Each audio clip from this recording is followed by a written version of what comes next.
Hello दोस्तों, प्रश्न हमारा है कि हमें चित्र दिया है, उसके आधार पर प्रश्न पूछा है कि एक व्यक्ति अपने पास किसी मीनार की अपने से दूरी का आकलन करना चाहता है, मीनार की ऊंचाई की आकलन करना चाहता है। वह मीनार सी के सामने किसी बिंदु ए पर खड़ा है। ठीक है, ये देखिए मीनार दिखाया गया है। ठीक है, वो किसी मीनार के सी से सामने कोई ए पर यहाँ पे खड़ा हुआ है।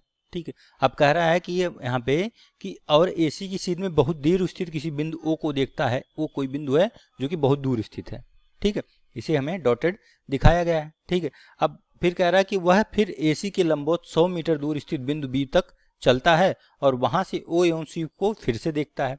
ये यहाँ से बी तक आया जो कि 100 मीटर की दूरी पर है। अब यहाँ से वो ओ को और सी को देखता है और ओ तो हमारा बहुत दूरस्थ है कह रहा है।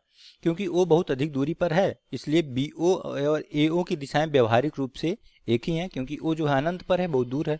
लेकिन वह उसे पता है कि सी की दृष्टि मूल रेखा की दृष्टि से थीटा यानी कि 40 डिग्री के कोण पर घूम गई है।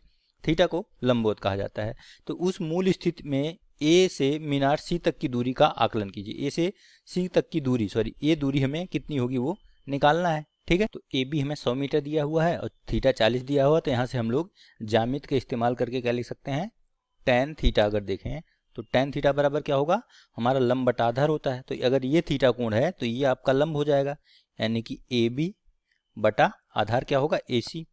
ठीक है, और ए सी हमें निकालना है, इसलिए ए सी बराबर क्या हो जाएगा, ए बी बटा टेन थीटा।